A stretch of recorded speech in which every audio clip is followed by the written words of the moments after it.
Hello friends, ಇದು Tuesday mini vlog. Sunday ಹಬ್ಬಕ್ಕೆ ಊರಿಗೆ ಹೋಗಿದ್ವಲ್ಲ ಮೈಸೂರಿಗೆ. ಮಂಡೇ ಹಾಗೆ ಹೊರಗಡೆ ಹೋಗಿದ್ವಿ. ಟ್ಯೂಸ್ಡೇ ವಸ್ತು ಮಾಡಬೇಕಲ್ವ, ಹಾಗಾಗಿ ಎಲ್ಲ ರೆಡಿ ಮಾಡ್ಕೋತಾ ಇದ್ದೀವಿ. ಮಾರ್ನಿಂಗ್ ತಿಂಡಿಗೆ ಬಿರಿಯಾನಿ ಮಾಡೋಣ ಅಂತ ಹೇಳ್ಬಿಟ್ಟು ಎಲ್ಲ ರೆಡಿ ಮಾಡ್ಕೋತಾ ಇದ್ದೀವಿ. ಸೊ ಬಿರಿಯಾನಿ, ಚಿಕನ್ ಚಾಪ್ಸ್ ಹಾಗೆ ಮಟನ್ ಸಾಂಬಾರು ಮಾಡೋಣ ಮಧ್ಯಾಹ್ನ ಅಡುಗೆ ಅಂತ ಅಂದ್ಕೊಂಡಿದ್ದೀವಿ. ಸೊ ಇವಾಗ ಬಿರಿಯಾನಿ ಎಲ್ಲ ರೆಡಿ ಮಾಡಿಬಿಟ್ಟು ಇವಾಗ ತಿಂಡಿ ತಿಂತಾ ಇದ್ದೀವಿ. ತಿಂಡಿ ಎಲ್ಲ ಆದಮೇಲೆ ಮಟನ್ ಸಾಂಬಾರಿಗೆ ರೆಡಿ ಮಾಡ್ಕೋತಾ ಇದ್ದೀವಿ. ಹಾಗೆ ಮೊಟ್ಟೆ ಎಲ್ಲನೂ ಕೂಡ ಮಾಡಿದ್ವಿ. ಸೊ ಅದಾದ ನಂತರ ನಮ್ಮ ತೆಂಗಿನ ಮರದಲ್ಲಿ ಎಳ್ನೀರು ಕೀಳಿಸಿದ್ರು. ಸೊ ಅಪ್ಪ ಎಲ್ಲರಿಗೂ ಅದನ್ನು ಕೆಚ್ಕೊಡ್ತಾಯಿದ್ರು. ಸೊ ನಾವು ಕುಡಿದ್ವಿ. ಅದ್ರ ಕಾಯಿ ಅಂದರೆ ನಂಗೆ ತುಂಬ ಇಷ್ಟ. ಚರಿಯಲ್ಲಿ ಸೈಕಲಲ್ಲಿ ಆಟಾಡ್ತಾ ಇದ್ದ. ಬೆಂಗಳೂರಿಂದ ಸೈಕಲ್ ತೊಗೊಬಂದಿದ್ದಾನೆ ಆಟಾಡೋಕ್ಕೆ ಮೈಸೂರಿಗೆ.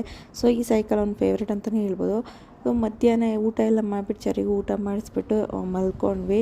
ಸೊ ಅವತ್ತು ವ್ಲಾಗ್ ಕಂಟಿನ್ಯೂ ಮಾಡೋಕ್ಕಾಗಲಿಲ್ಲ. ವೆಡ್ನೆಸ್ಡೇ ಮಾರ್ನಿಂಗ್ ಊರಿಗೆ ಹೋಗ್ತಾಯಿದ್ವಿ ಬ್ಯಾಂಗ್ಳೂರಿಗೆ. ಹಾಗಾಗಿ ನಮ್ಮ ಅಮ್ಮ ತಲೆಲ್ಲ ಬಾಚಿ ನೀಟಾಗಿ ಹೂವೆಲ್ಲ ಮುಡಿಸ್ಕೊಡ್ತಾಯಿದ್ರು. ಸೊ ಪಕ್ಕದಲ್ಲಿ ಸ್ವಲ್ಪ ನುಗ್ಗೆಕಾಯಿ, ಹಾಗೆಯೇ ಮೂಲಂಗಿ, ಇನ್ನೂ ಬದನೆಕಾಯಿ ಎಲ್ಲ ಇತ್ತು.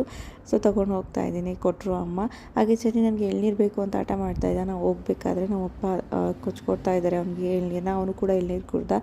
ಸೊ ಇವಾಗ ನಾವು ಕೂಡ ಹೊರಟಿದ್ದೀವಿ. ಇದಿಷ್ಟು ಈ ಮಿನಿ ವ್ಲಾಗ್. ಇಷ್ಟ ಆದರೆ ಲೈಕ್ ಮಾಡಿ, ನನ್ನ ಪೇಜ್ನ ಫಾಲೋ ಮಾಡಿ. Thank you.